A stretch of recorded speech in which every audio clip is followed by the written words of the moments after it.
As featured in the November 2023 issue of Men's Health magazine, To Catch a Con Man is the very intimate and detailed true story of exposing one of the most prolific and successful serial con men to operate in the Midwest. A career con man who was able to get away with scamming and stealing in and around the suburbs of Chicago for more than 40 years. What's even more interesting is that he had never been arrested in Illinois for running his scams, some that date as far back as the 1980s. If there is a living devil and evil on this earth, it is him. To Catch a Con Man is brought to you by Studio 847 in Long Grove, Illinois. Could $100,000 sustain my life? It couldn't even come close. So listen to me. If I was going to be in some sort of con, scam, conniving thing, it'd be for millions. It wouldn't be for $100,000. Listener discretion is advised, as some of this programming contains language and content that might be offensive to some listeners. Thank you for your support. On the previous episode of To Catch a Con Man, you heard the backstory of Ricky Dugo, who may turn out to be one of the most prolific and successful scammers in the Midwest. On this episode, a master plan comes together as Adam attempts to change the narrative. This is Cloaked in Anonymity. Join me on this adventure to catch a con man. This is Adam Albin. With additional verification that I wasn't the first person he had ripped off, I set out to create a plan where I could change the narrative and attempt to recoup the money I gave Rick Dugo. A plan that would need to be executed to precision. One false move, one misstep in executing my plan, and my goose could be cooked.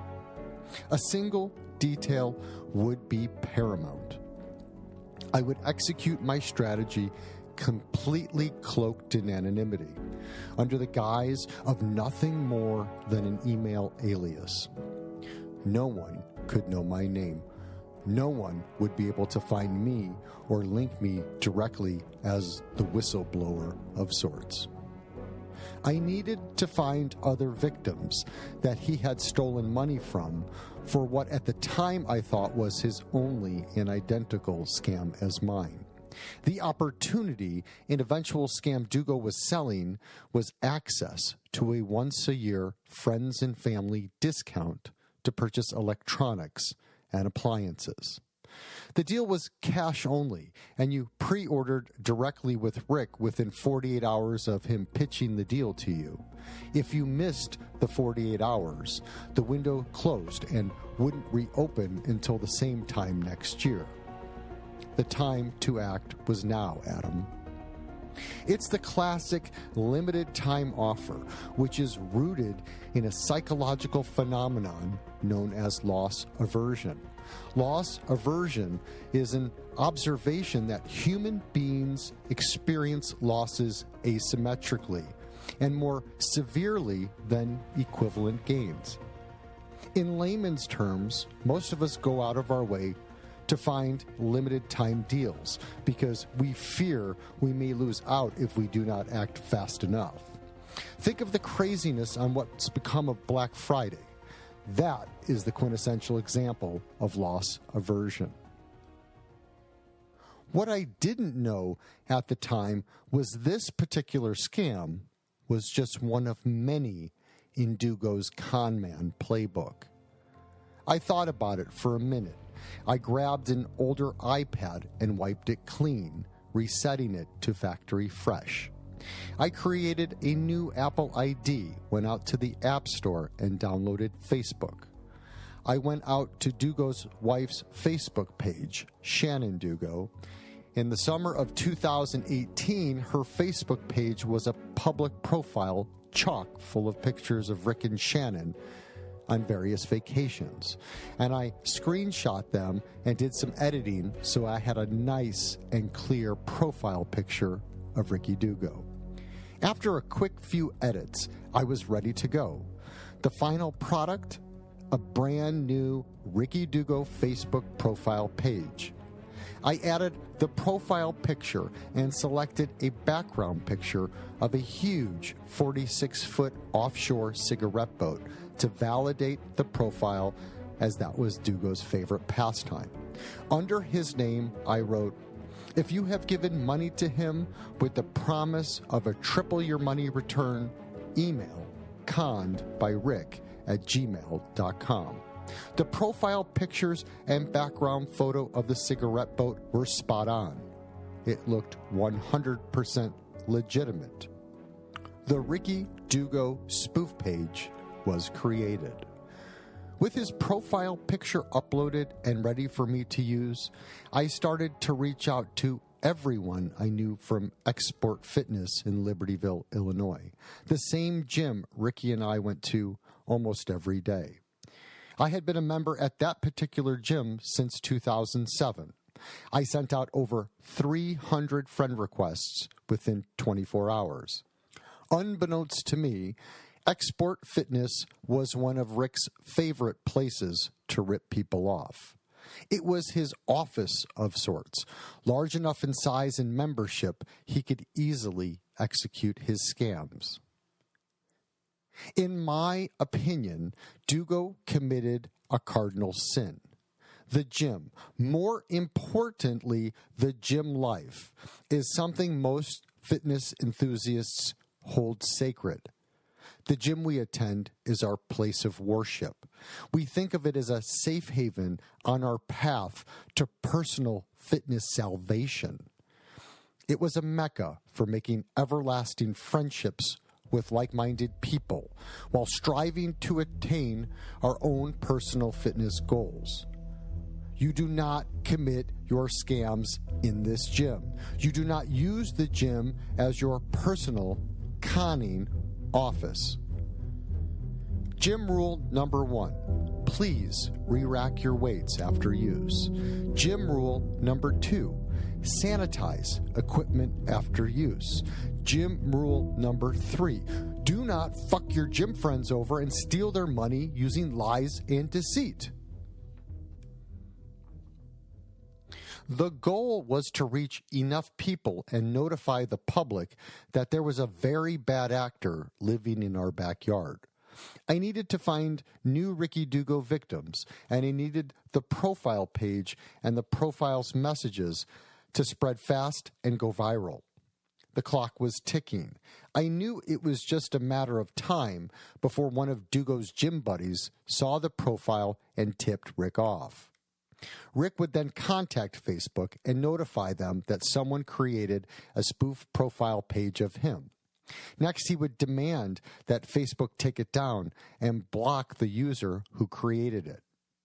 I surmised I had about 72 hours before the Ricky Dugo Facebook spoof page vanished, much like that missing 46-foot cigarette boat. I stayed glued to my computer and started requesting access to the local Facebook groups in the surrounding northern Illinois areas. Mundelein Moms, Vernon Hills Moms, Lake County Garage Sales, Oakmont Neighbors at Greg's Landing.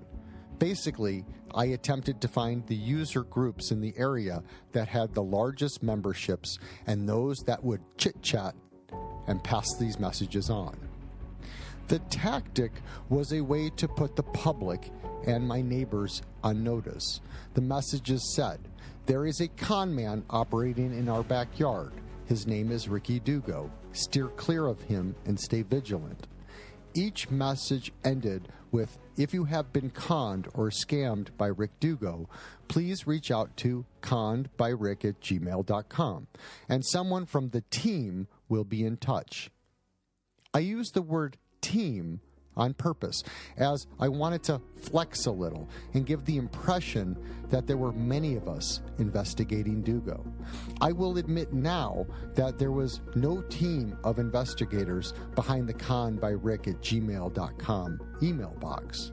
There was no team that was investigating Ricky Dugo for fraud, cons, and or scams. The only person behind the email box was me. I also purposely posted comments on his main profile that were specific to Vernon Hills and that neighborhood, Greg's Landing, Dugo was living in. Mind you, at the time, I lived in Gurnee, which is 20 minutes north of Vernon Hills.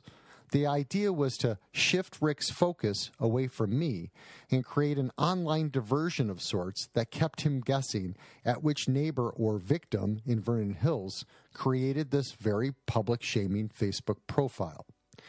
This was all part of my design, as I had another trick up my sleeve that would be coming in a few days. Back to the plan. If anyone actually was a victim and found the profile page, maybe, just maybe, they would have the courage to reach out. And if by chance they did reach out, I would vet each and every email and message to ensure that they weren't being sent by Dugo himself in an attempt to spook me into thinking he was on to me. I would then make contact with each victim via email, ask for their phone numbers, and then *67 the phone call so that no one could track down my personal phone number. I would listen to their stories, write down meticulous notes about what Dugo had stolen from them, with times and dates and places. And then I would ask each potential victim if they would be willing to participate in this investigation to take Dugo down. I had to find enough victims who were conned so that local law enforcement would be pressed to open an investigation. In theory, that was my plan. And it worked. Almost too well. Through the process of digging in on who else was out there, I uncovered a plethora of different shams where Dugo conned and scammed innocent victims for luxury sports cars and heavy-duty pickup trucks, Harley-Davidson motorcycles and Honda dirt bikes, Rolex watches, rented houses, furniture, and 4 incredibly expensive cigarette boats. He sold fictitious partnerships and car washes. He claimed to be the inventor of an innovative soap polymer that would revolutionize the car wash industry. He bilked potential investors out of hundreds of thousands of dollars using this special soap as a ground-level opportunity before it went public. Slick Rick is a common nickname used by many people who knew Dugo's past. Quite fitting, if you ask me. What I knew early on, and within about a week into this investigation, was that Ricky Dugo was not a small-time criminal and grifter. Oh, no. No. This guy was 100% professional-grade con artist that happened to be living in our backyards. One of the most successful criminals to operate in the affluent areas of the North Shore of Chicago, running his confidence tricks for more than 40 years. I couldn't understand how this guy was not on anybody's radar. Each new con and scam he pulled off helped to fund this image of burgeoning success. He was flush with cash. At the time I was conned, he was living in a rented house under someone else's name, not paying the rent. The Mercedes S-Class, the Ford F-350 dually pickup truck, a Dodge Viper, and a Nissan GTR were all scams he pulled off by duping victims in and around Illinois and Indiana. He promised to pay the loans on behalf of them under the fake promise that he would help them build their credit scores up. As soon as he obtained the vehicles, he never paid a dime on those loans. And every victim was left holding the bag, while Dugo drove these $100,000 cars to the gym and on trips and to pull his 46-foot scammed cigarette boat. Since the Dugos didn't actually own or rent the house in their name, the repo man was constantly playing a game of cat and mouse trying to repossess their cars. The longer the cars, bikes, and boats were out there, the more pressure was being applied by the banks to the folks who had their names on these loans. And every car and motorcycle that was scammed by Rick had a settlement judgment for thousands of dollars in fees and penalties. The clothes he wore, the clothes his kids wore, the Louis Vuitton purses his wife pranced around with, the food on his table, the steroids he took, all bought and paid for by people who fell prey to his shams. His entire existence was nothing more than smoke and mirrors. Yet his conning business was thriving, and there was no way anyone was going to stop him. Well, all of that may be true, but that was before he conned me. Before I go further, I wanted to say I did have a lot of help along the way in the form of confidants, so many victims who offered to help me, local law enforcement, CBS 2 Chicago, and the Lake County Scanner. The Lake County State's Attorney's Office and their white-collar crime detectives and victims advocates were some of the stars of this show. It literally took a village to catch a con man. And for those that stood with me, for all of those that entrusted me with their stories and facts and evidence, thank you. Believing in me gave me the confidence and strength I needed to achieve the goals which I promised each and every one of you. I owe you all a debt of gratitude. I could not have done any of this without you. We will never give in. We will never give up. We will never stop until justice is served. It's May 31st, 2018. It's a Thursday, and today is Breakthrough Day. I finally get my first hit to the conbyrick@gmail.com address. One of Rick's old neighbors in Greg's Landing contacts me at 11:17 a.m. The email says, "No idea who you are and no need to disclose your name. Long story short, I confronted Rick after he scammed at least 6 people in my neighborhood for roughly $25,000.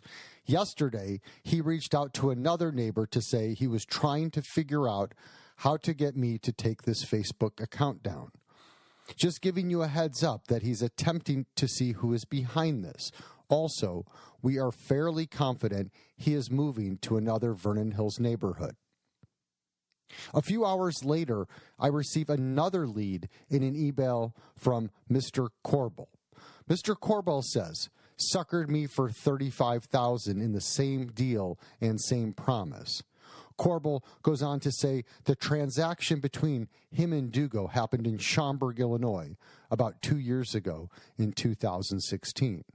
The Facebook spoof page is spreading like a disease.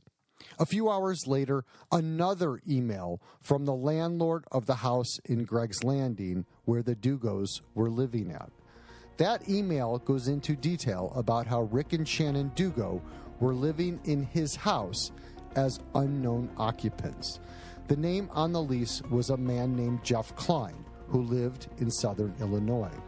Faraz lived in California and had hired Remax as an agent to rent out his house.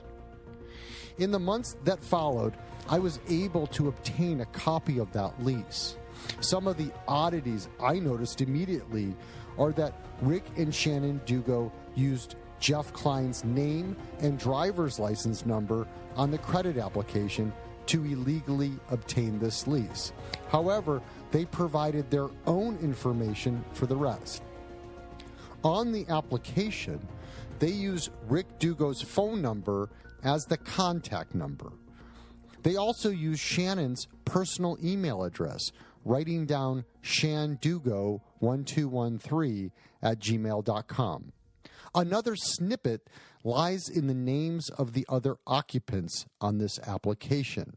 I won't say the names of their children, but they are the same names of Rick and Shannon's 3 children that they have together.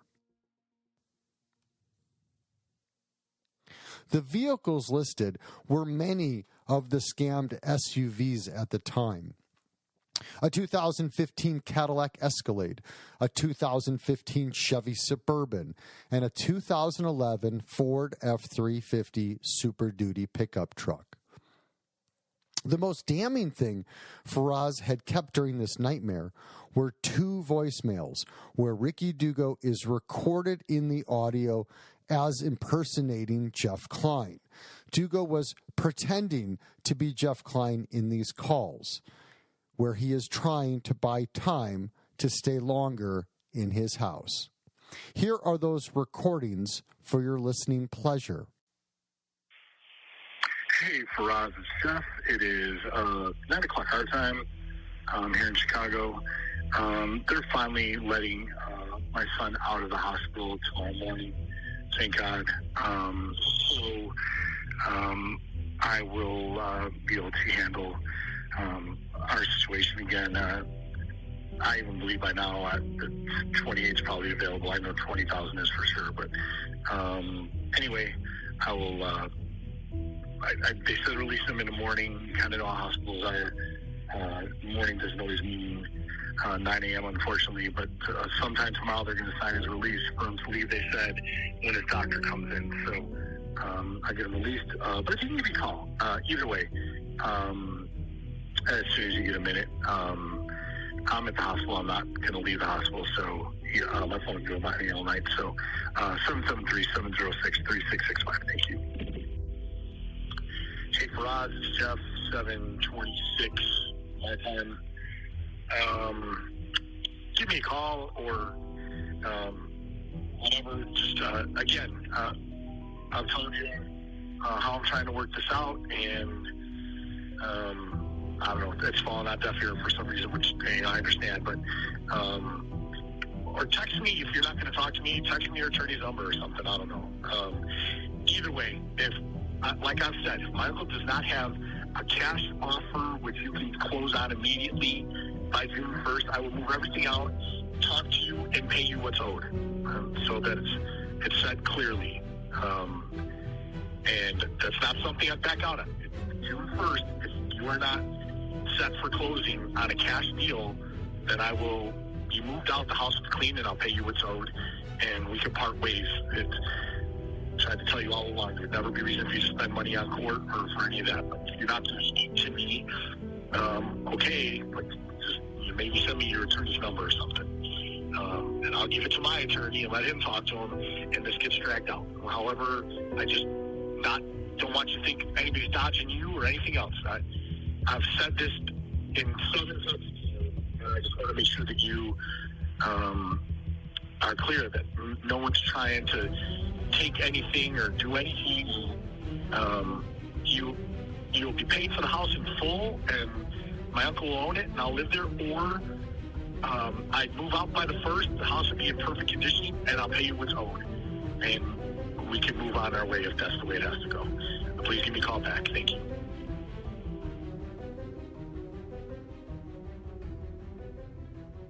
Of course, both of these are complete bullshit.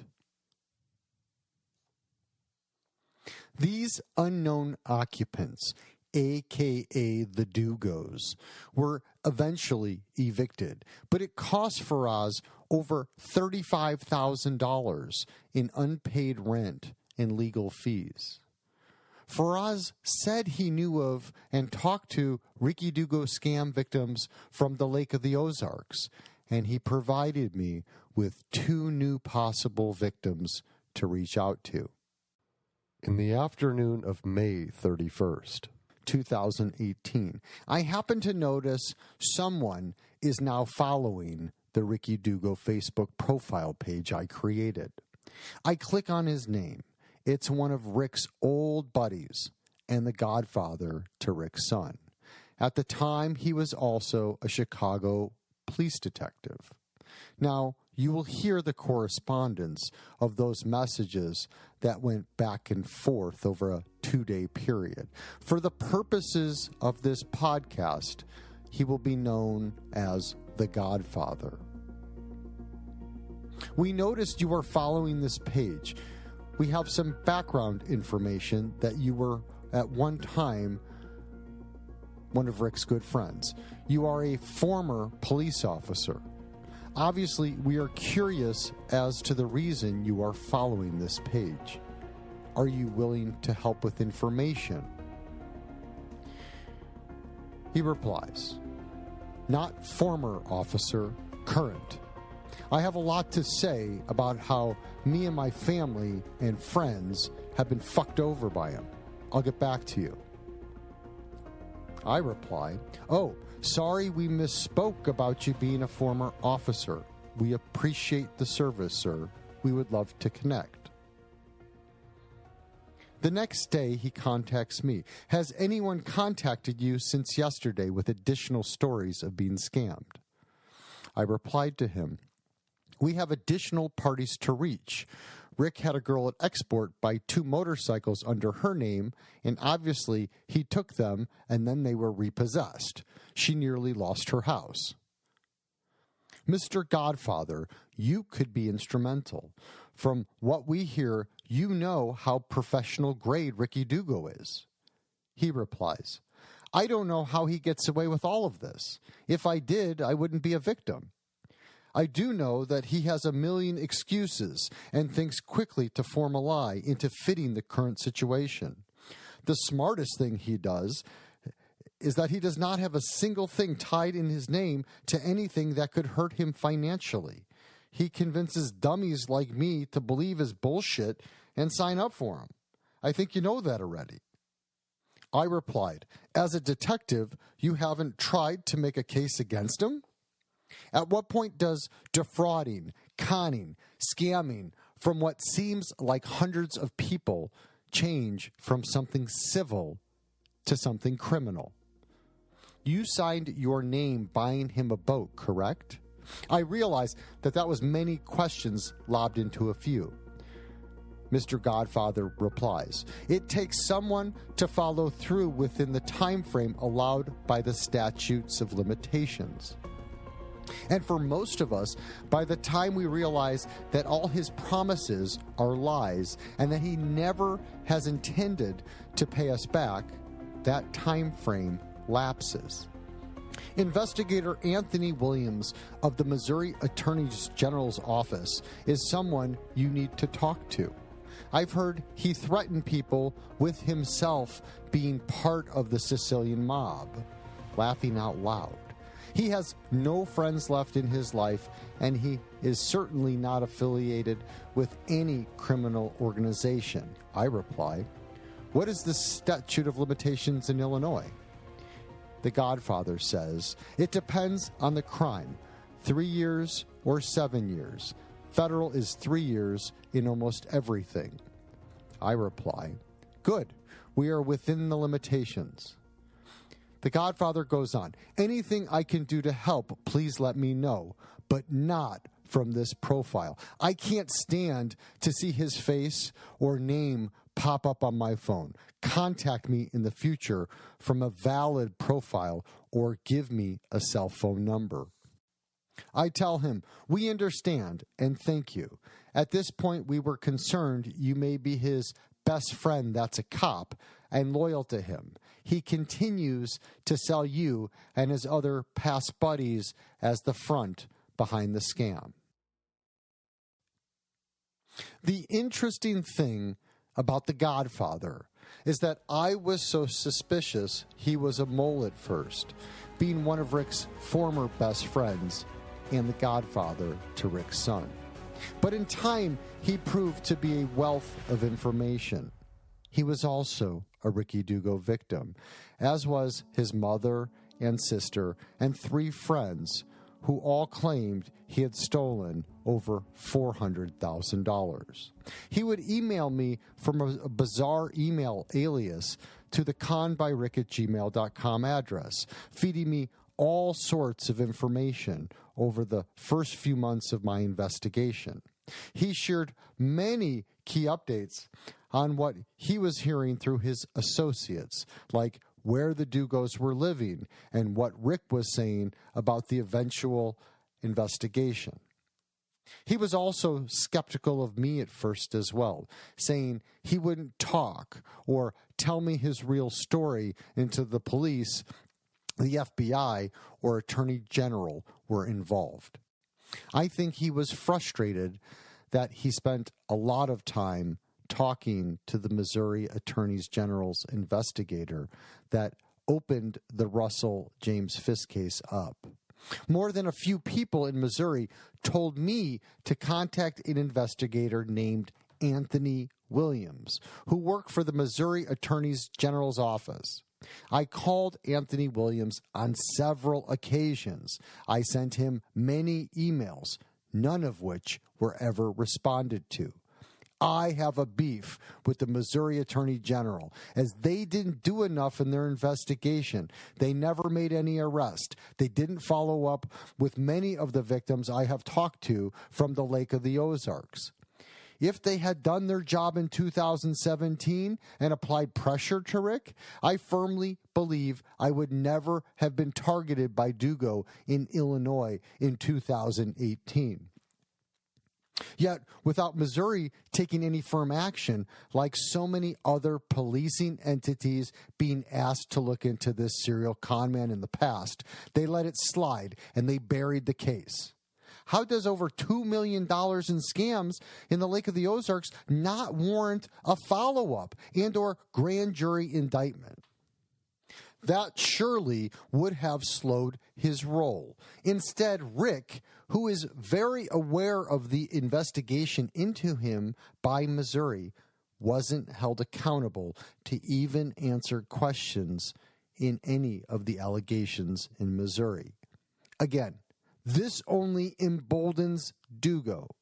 He acts like he is untouchable, one where he is unstoppable, and in his mind, he doesn't need to stop his fraudulent activities. Why would he?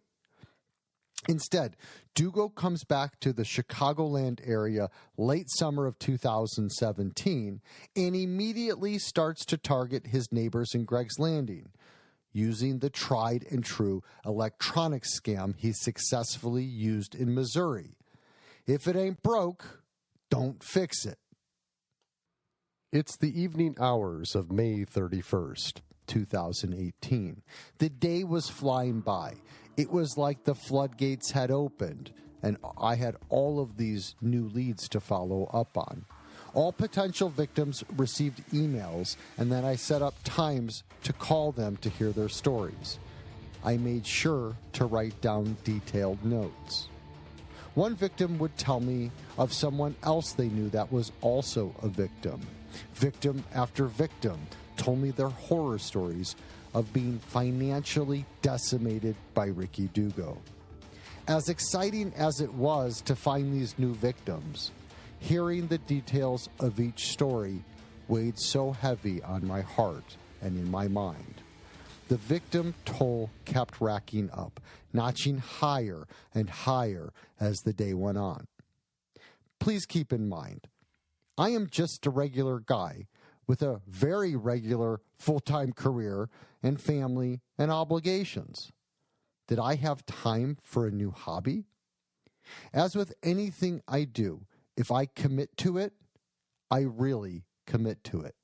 As excited I was to know so many others had found me, and now I was finding them, I started to question if I was built for this. Was I up to the task of trying to take down a monster in our community when it seemed like he had been so untouchable by law enforcement in Illinois?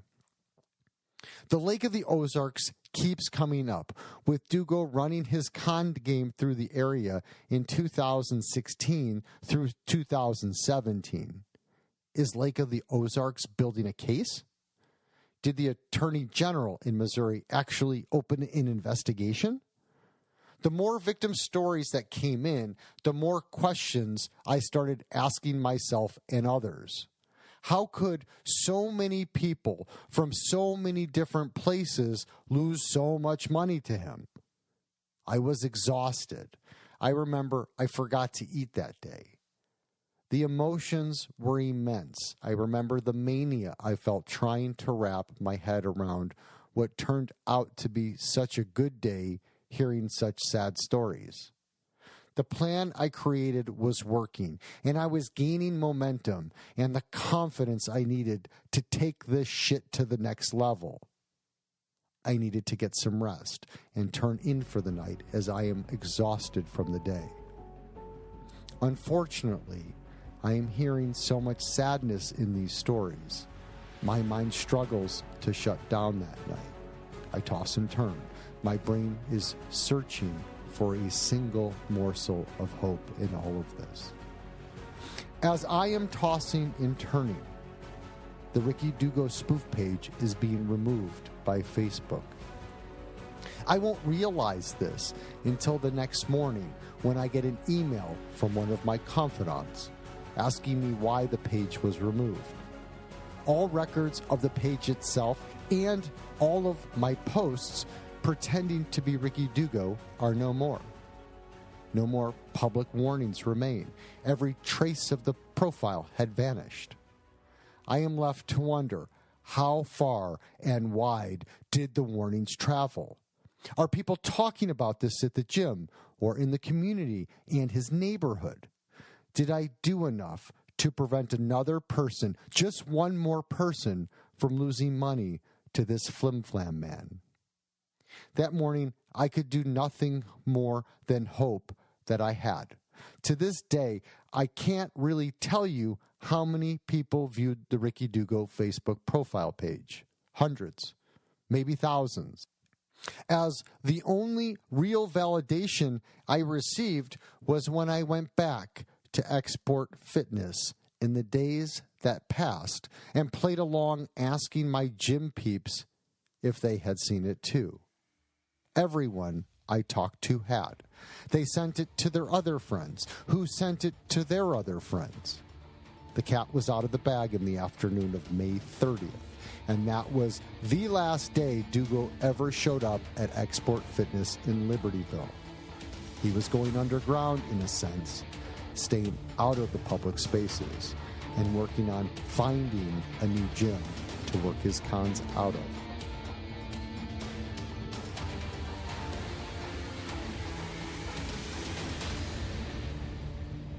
Thank you for listening to Episode 2, Cloaked in Anonymity. Adam's plan comes together, one that had to be shrouded in secrecy. The spoof page turns to spread like a disease. Is it really working? Or will Dugo be able to find out who his faceless attacker is? If you are engrossed by this story, please tell your friends and family about it. And help us spread the word. Sharing is caring, and if we can protect just one more victim from falling prey to a scammer, we'll have done our part to make the world a safer place. The upcoming episode of To Catch a Con Man is one of our favorites, as the victim tricks Ricky Dugo into a conversation you will not want to miss.